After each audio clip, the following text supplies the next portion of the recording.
that Kobe freaking Bryant, one of the most driven, hardworking, and competitive athletes in human history, just laid over and accepted defeat? Are you serious? All right, welcome back to the channel, everyone. Hope you all are having a good day so far. All right, you guys suggested this, and I'll give you a quick backstory.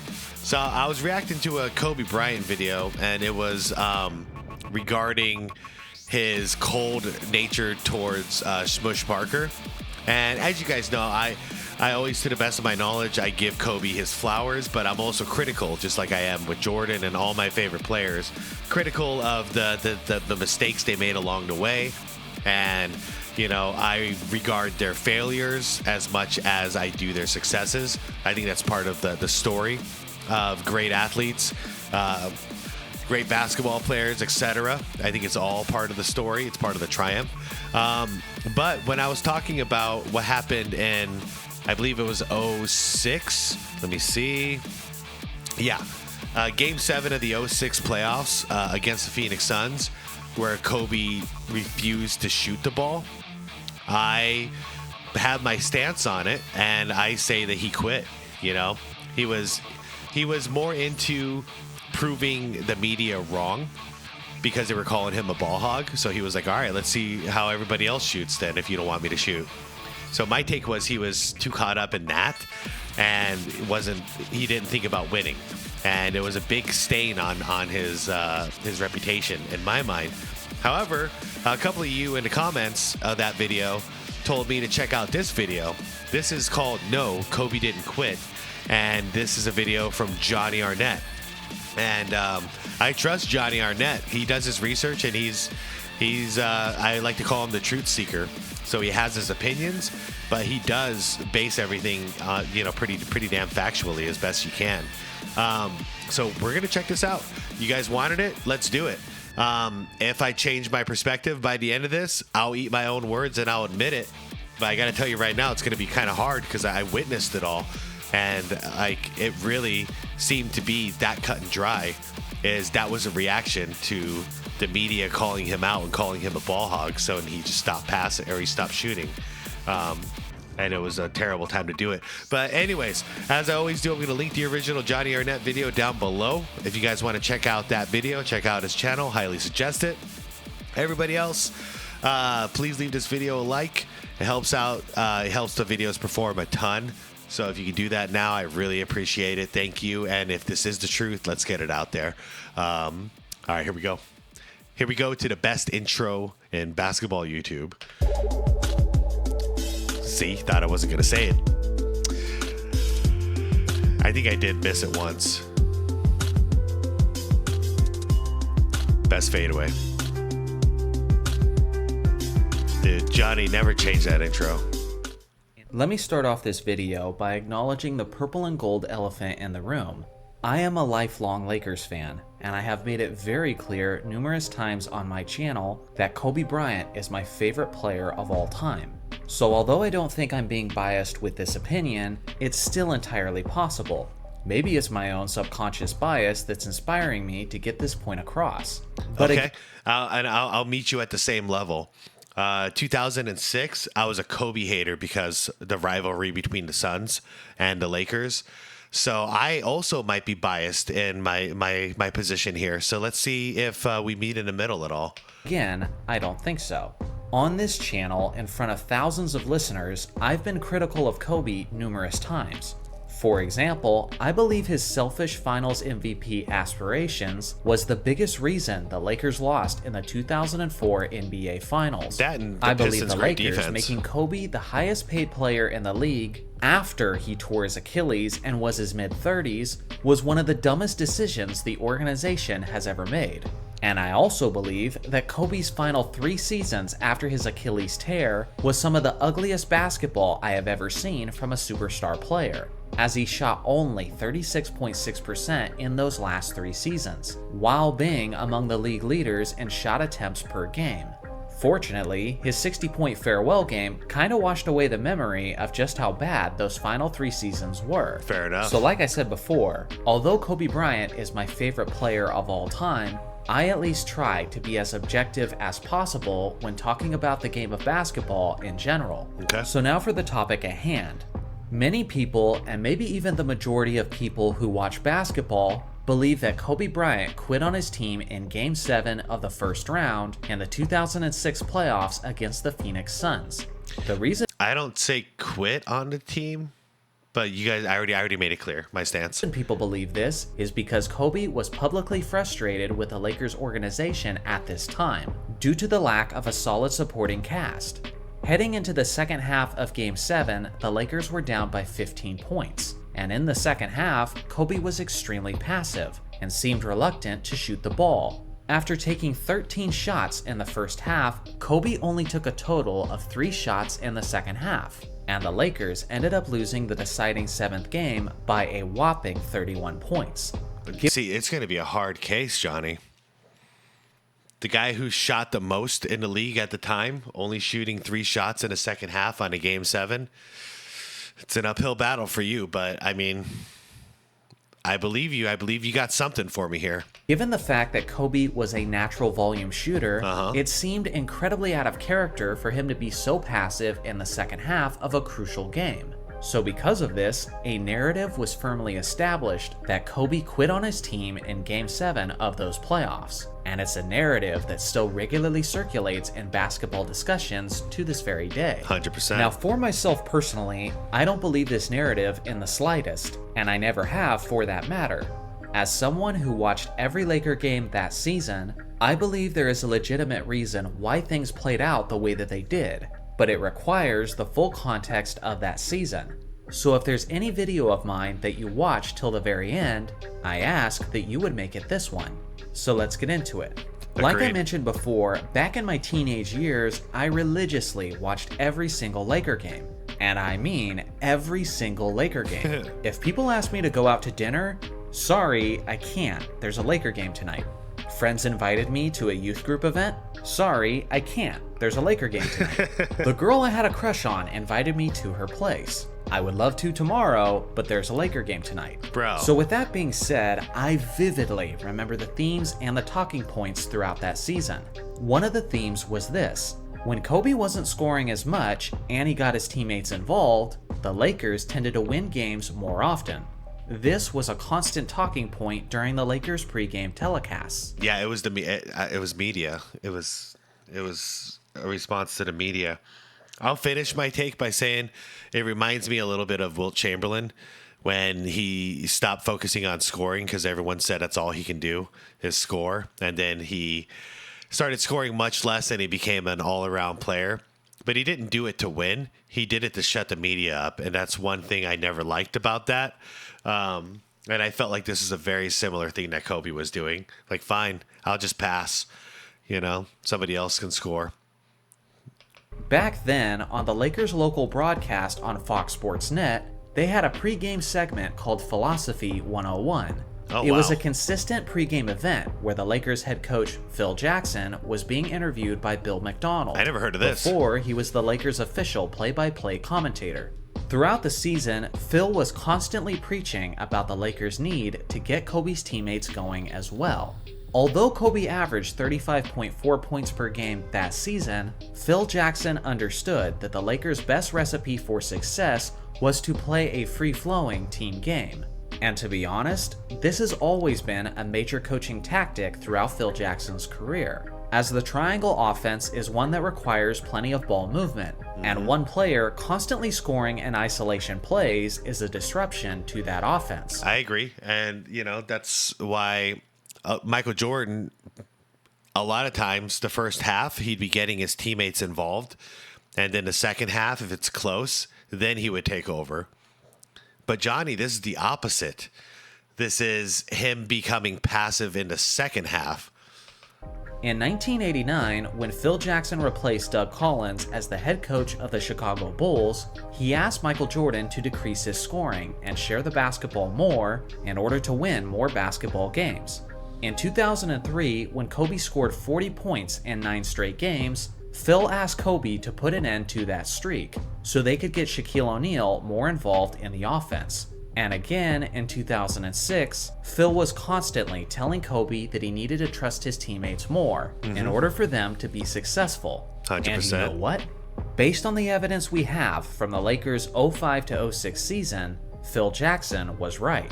When it came to Kobe's scoring, there was a sweet spot for the Lakers that season. Phil Jackson knew this, the Lakers broadcast crew knew this, and I, as a frequently spectating Lakers fan, came to learn this. In the 05 to 06 regular season, in games where Kobe scored 27 to 34 points, the Lakers had a remarkable 15-3 record. This was a Lakers team that finished as a 7th seed in the NBA playoffs. Yet when Kobe was scoring in this points range, the Lakers were winning at the rate of a first-seeded team. Now on the other hand, in games where Kobe scored 35 to 42 points, the Lakers had a disappointing 13-15 record. That's quite the contrast between the two different approaches. The coaching staff understood that when the Lakers played a natural flowing team game, they were pretty successful. But when it was all about isolation plays in the Kobe show, they were struggling just to be a team above 500. Now, I can see, I get where you're going with this. I really do. But to get away from stats and all that, I can almost guarantee you, one, he heard what the media was saying. Two, at halftime, Phil probably did tell Kobe, hey, we need to distribute the ball and get everybody involved. I wholeheartedly believe all of that happened. But I can guarantee you Phil Jackson did not mean, Kobe, only shoot the ball 3 times for the next 24 minutes. I can guarantee you that's not what he wanted. So my whole stance has always been that he took it way too far. So as opposed to maybe taking like 10 to 15 shots in the next half, as long as everybody else is scoring, I believe he made it a point to not shoot. He was making a stance. That was a stand against everybody. But let's keep going. Obviously, if Kobe's going to score 81 points or 62 points in just 3 quarters, the Lakers are going to win those games. But if Kobe is going to have a game where he scores merely 40 points, then it would have been better for him to score only 30 while keeping his teammates involved. This wasn't just a theme of the Lakers' regular season, but this theme carried over into the playoffs against the Phoenix Suns. After the first 4 games in this playoff series, the Lakers had a commanding 3-1 lead over Phoenix. The thing is, Kobe wasn't looking to score very much as the Lakers were dominating the Suns, as he averaged only 23 points per game over the course of the first 4 games. Games 5 and 6 were a totally different approach. In those games, Kobe averaged a ridiculously efficient 39.5 points per game. In those 2 games, he was hitting 57.7% of his shots, and 50% from 3-point range. Yet the Lakers still lost both of those games. Up to the point of Game 7, this theme had been consistent throughout the entirety of the season. The Lakers coaching staff knew this, and Kobe Bryant knew this. When Game 7 started, Kobe continued his scoring onslaught, trying to will his team to the second round with his scoring ability. There was only one problem though. At the end of the first half, Kobe had 23 points on 61.5% shooting, yet his Lakers were still losing by 15 points. At this pace, with this current tactic, Kobe is going to have another game where he scores over 40 points, but his Lakers are going to lose by 30. Kobe's shoot first pass. I'm sorry. Ouch. I was kind of like dead looking at it for a while, but ouch. Points, but his Lakers are going to lose by 30. Kobe's shoot first, pass second strategy wasn't working. It didn't work throughout the regular season, it didn't work in games 5 and 6, and it certainly wasn't working in the first half of game 7. But in any of those games where it did work, did he only shoot the ball 3 times? For real.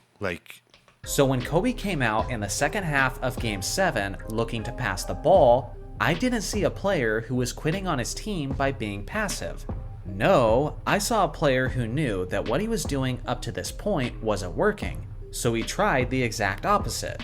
I saw a Kobe who was desperately trying to get his teammates going because he knew that it was the only shot he had at defeating the Phoenix Suns.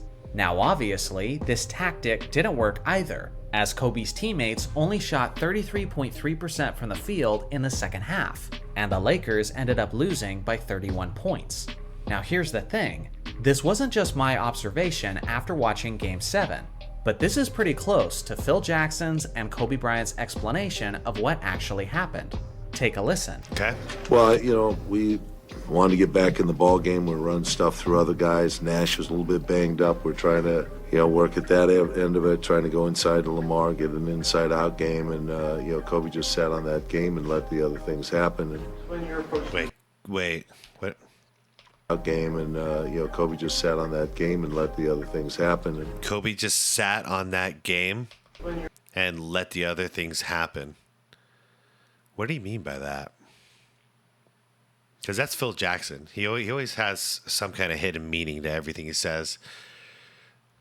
Okay, but no, yeah, Johnny, very clear. That was a strategy to create offense outside of Kobe. Let's see what Kobe had to say. Your approach to the second half, you only took a couple of shots. Well, I mean, if we're going to get back in this type of a game, we have to have everybody contributing. In the first half, started, picking it up offensively just to keep us in the hunt.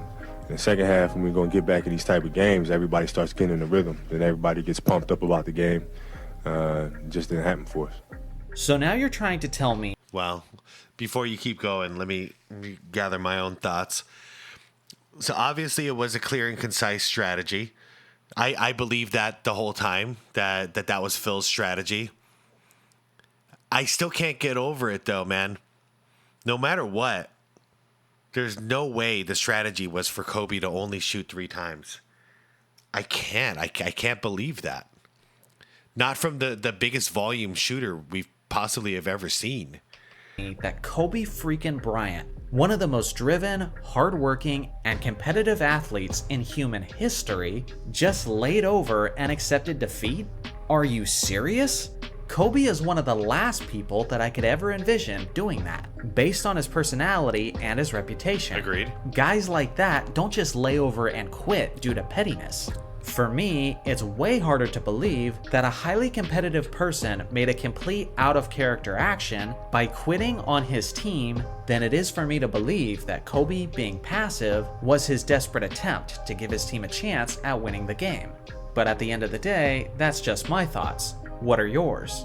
Let me know in the comments section below. Thanks for watching as always. Make sure to like and subscribe for more basketball content, and I'll see you guys in the next video.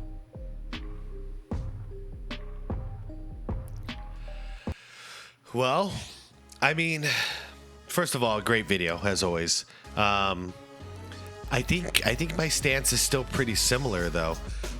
Yes, this was a strategy, but I still stand by I think Kobe took it too far. That's really as simple as it is. I don't think the strategy was for him to only attempt 3 field goals in the second half. I don't. I think the strategy was for him to shoot less and obviously try to get the rest of the team to rally up, like they both said. So create offense through the other guys, and then Kobe's there to back him up. But I can't, for the life of me, believe that the strategy was like, hey, Kobe, shoot 3 times. And I'm not saying the exact number, but basically don't shoot is the strategy. Don't shoot at all. Just pass. I believe the strategy would have been, hey, let's reduce the amount of shots in the second half. And I'm talking like I'm Phil Jackson here. Let's reduce the amount of shots in the second half. Let's work on the pick and roll, with Odom. Let's get the ball down low. Let's worry about Nash is a little banged up, so let's get the ball in our point guard's hands. See if we can create some offense there, But obviously, you're Kobe Bryant, so if we need a shot, you're still taking that shot. That's your job. So I'm meeting you in the middle here, basically, because I think yes, that was a game plan, but I also believe that Kobe took it too far. And there should have been a point in that night, like in the fourth quarter, where the strategy goes out the window and the best player starts shooting, and that would have been Kobe Bryant. Anyways, Johnny, it's not, if you happen to see this, it's not a disrespectful thing. I just actually, dude, it's funny. I agree with you like 99% of the time. This one, I kind of disagree with you, but in the most respectful way, I disagree with you. I see your perspective, and you did a good job presenting that perspective, but I see this one a little bit differently. And back then, Kobe still did have a very high inflated ego, and he took this stuff very seriously. I mean, I'll put it this way. After this, he called up Stephen A. Smith and started cursing him out, right? That's how the story goes. And Charles Barkley, he cursed them both out. So he was definitely very sensitive about this, and I don't know. When somebody has a really high ego, inflated ego, as Kobe did during this time, you tell him, hey, let's move the ball a little more. You've got to take a couple less shots. A guy like that at that point would be like, well, fuck you then. Fuck you. You think they're better than me? I'll let them score. And then we'll stand on that and die on the hill.